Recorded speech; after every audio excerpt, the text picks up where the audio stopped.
All right, everyone. Welcome to another edition of The Danny Show. I'm your host, Daniel Cody, and this is where I give commentary and reviews on all things wrestling. And, of course, birthday tributes and countdowns on some of the greatest wrestlers and some of my all time favorites. And today we are here on March the 20th to celebrate the icon, the vigilante, Sting. Woo! Darn it, that was terrible. But it was worth a try. Let's get started at number 10.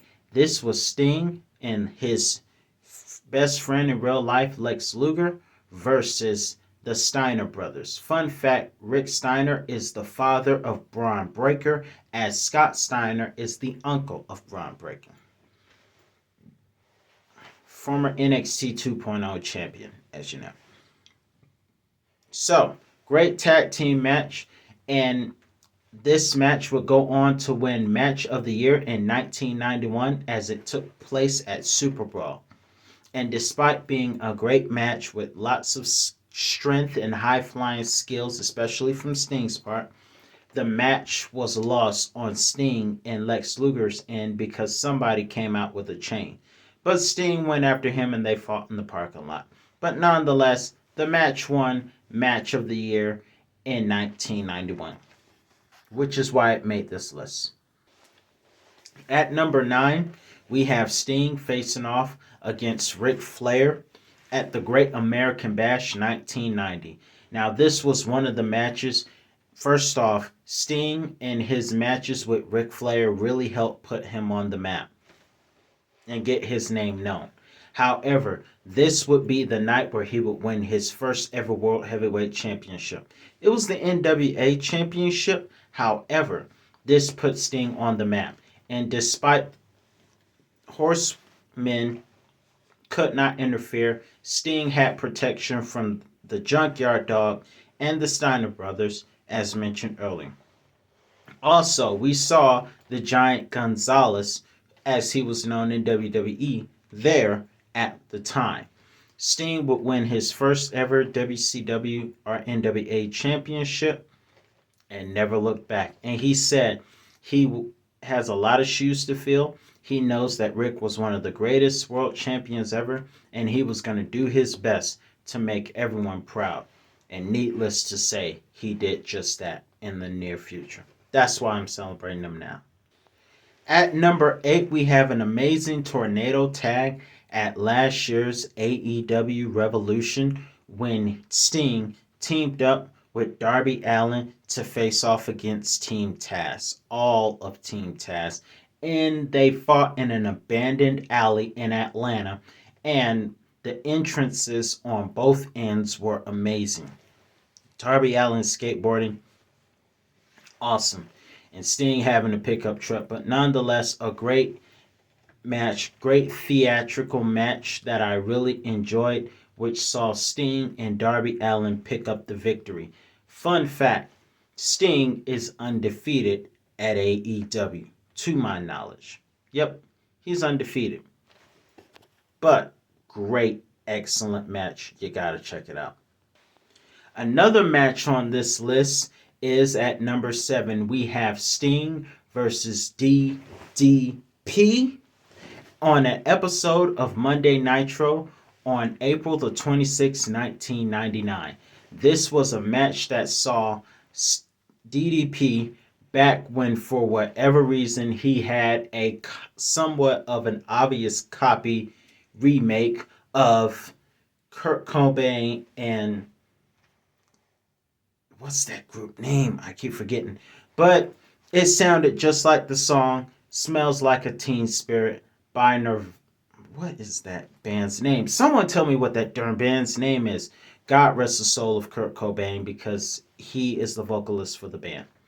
But either way, great match. I really enjoyed that. We saw Sting take a page, and Sting has been known to use the tombstone also. But it was because he countered that move that he would win another WCW championship, and the crowd in North Dakota went ballistic. It was amazing. The crowd reaction for Sting winning another WCW championship was amazing. But that match in itself was amazing. They fought everywhere except within the crowd. And I really enjoyed the match. We saw a tombstone, Stinger splash, but it was a scorpion death drop that got the job done. On this list, the next couple of matches took place at TNA's Bound for Glory, and we start at number 6 with Sting versus Samoa Joe. And if you haven't already, be sure to check out my review on my favorite Samoa Joe matches from WWE, TNA, as well as NXT. But either way, this match between Sting and Samoa Joe was all about respect. And I gotta say this, there was a lot of mixed reactions that night because a lot of people were with what Samoa Joe was saying, how he shows up every night and busts his butt. At one time, even had a black eye because he's so busy. When Sting was trying to teach the up and coming stars of TNA, such as Styles and Samoa Joe, about respecting those that paved the way for you to be in the company. That being said, Samoa Joe was the TNA World Heavyweight Champion at the time, and Sting was the number one contender. And they had an amazing match, an equal amount of fan support on both ends as they fought in the crowd. And that part was amazing with Joe flying from the balcony onto Sting in the stairs. Luckily, he didn't hurt himself or hurt himself in between the legs. I'm talking about Samoa Joe. But even with all of that, they fought, and it was a great match. There was a point there with both men stole each other's finishers, and still their opponents would end up standing. Sting stole the Muscle Buster. Joe got up immediately. Joe stole the Scorpion Death Drop, and Sting got back up immediately. King Kong ain't got nothing on him. Either way, it was a great fight, but the wild card in this, that Kevin Nash's who mentored Samoa Joe, came and actually turned on Joe, which helped Sting win the TNA World Championship. But still, great match. Speaking of which, 1 year later, after the whole angle about respect involving Samoa Joe, there was another person involved in the issue of respect that same year. That would be somebody who would have a very respectful match with Sting 1 year later at Bound for Glory 2009. AJ Styles. So, AJ Styles at number 5 fought Sting at Bound for Glory 2009 in Sting's home state of California. And they showed a lot of great stuff. We saw the forearm, which in WWE usually puts AJ opponents away and may put away this newfound edge.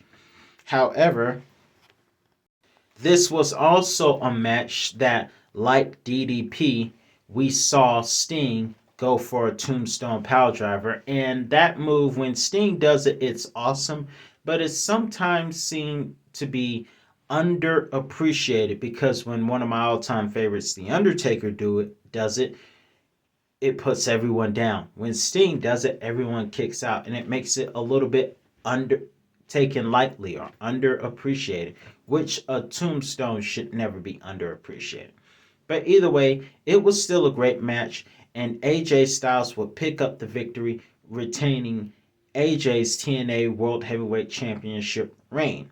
After the match, AJ Styles took what Sting preached in the previous year to heart by awarding Sting the ring and the whole spotlight.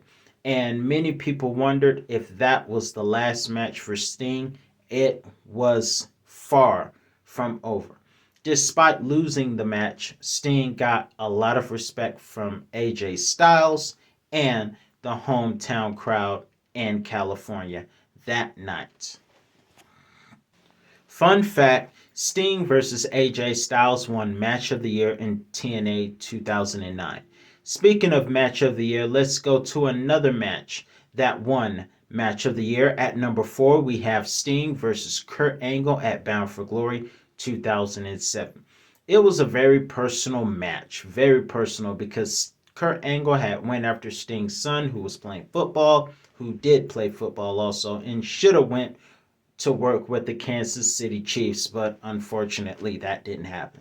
But either way, moving forward, Sting and Kurt Angle had a great match together, and despite interferences from Kevin Nash and a distraction from Karen Angle,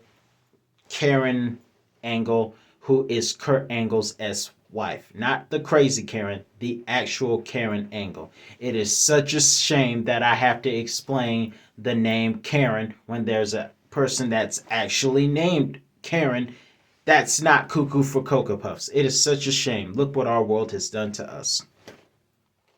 Either way, despite the distractions of Karen Angle, not crazy out of the world Karen, the actual Karen Angle, former wife of Kurt Angle. Despite her and Kevin Nash, Sting was able to fight them all off and go for the Scorpion Death Drop for the win. We also saw Scorpion Deathlock also. We saw it in the AJ Styles match as well. Very epic match. Also, this match took place in my former hometown of Atlanta, and also a place that Sting is very familiar with because WCW had a lot of connections to Atlanta. But either way, great match. Sting would win the TNA World Championship that night. And fun fact, there was a time that Sting was undefeated at Bound for Glory until he ran into AJ Styles in 2009. Let's go on to number 3. We have Sting versus Triple H at WrestleMania 31. I got a lot of mixed feelings about this one because the match was very epic. We never thought we would see Sting come to WWE. And the main reason that Sting did not want to come to WWE is because of the promo that The Rock did on Booker T. When The Rock said, "Who in the blue heck are you?" That very line is the reason Sting never came to WWE until Survivor Series 2015. As great as this match was, we saw the Scorpion Death Drop and Death Lock.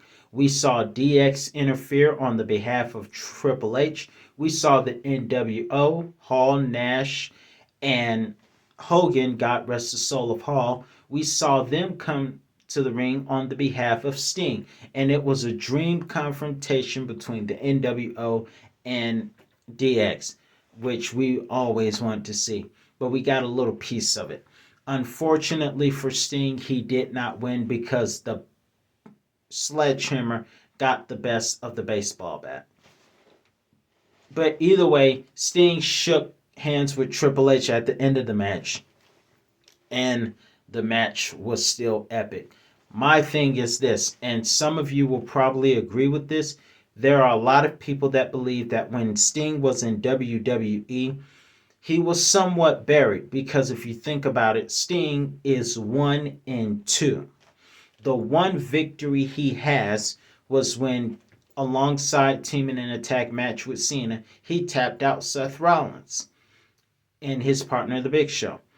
The 2 matches that he lost was against Triple H and Seth Rollins. So it kind of seems like WWE buried Sting, in my humble opinion. And with all due respect to Triple H, who has thankfully recovered from cardiac arrest, a lot of people think Triple H was the golden shovel man, burying Scott Steiner, Booker T at WrestleMania 19, and all. But that's some people's opinion. It seems to make sense. Triple H is a great competitor, make no mistake about it, but it seems like Sting could have had a little more success in WWE. It's almost like his worst nightmare came true because when he came, he got defeated by Seth and Triple H and only has one small victory to his name. But I will ask you, the fans, do you think Sting was buried in WWE? Let me know in the comment section below what you think about that angle right there. But moving on to back to TNA. At number 2, we have Sting versus Jeff Jarrett at Bound for Glory 2006, with Kurt Angle being the special guest enforcer. It was great. We saw Tombstone, we saw the submission deathlock, we saw the death drop, we saw the best of Jeff Jarrett. And there was a time where Jeff Jarrett hit Sting over the head with a guitar. And Sting was totally numb to it, just like he used to be numb to Ric Flair's chops to the chest. But either way, great match. Sting would end up winning the NWA Heavyweight Championship that night against Jeff Jarrett at Bound for Glory. Another favorite of mine. At number 1, we have Sting versus Hulk Hogan at Starrcade 1997. First off, let me just say Sting's entrance at 1997 Starrcade was awesome. Now I got to do a comparison. Whose entrance was better? Sting at Starrcade 1997 or Undertaker at WrestleMania 14, which was ironically 4 somewhat months later. Nonetheless, this was the match where Sting was getting revenge for Hulk Hogan taking over WCW, and he would fight Hogan. Had an amazing entrance. I loved that entrance with the thunder and the lightning. It was awesome.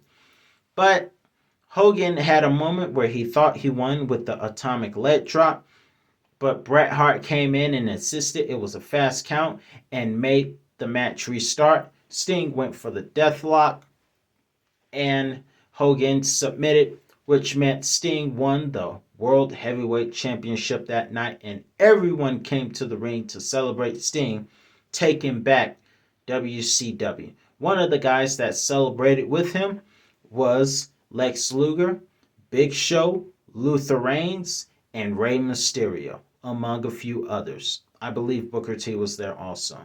But that's my countdown. What was your favorite Sting match? Let me know in the comment section below. That's all the time I have for you today. I'll be back with another review on all things wrestling. And I will say this. To me, and this is just me personally, to me, what makes Sting cool to me is not just who he is as a wrestler, but who he has become as a person. Fun fact, both Sting and Ted DiBiase have become born-again Christians. But funny fact, both of them seem to have a bit of the same story, as both of them got caught up in the life on the road, and both of them cheated on their wives, and both of them asked God to save them, and they both were, and because of their salvation, their marriages got restored. Sting remarried years later, but it was, both of them have the same story, ironically. They both got on the road and cheated on their wives, and then they had to realize, okay, God, please save me. And that's the story. So to me, the fact that Sting is a cool wrestler, but a guy who has changed his life for the better, makes him one of my all-time favorites. What do you think? Let me know. I'll be back with another review on all things wrestling, because I can't do a Sting whoop. See you later.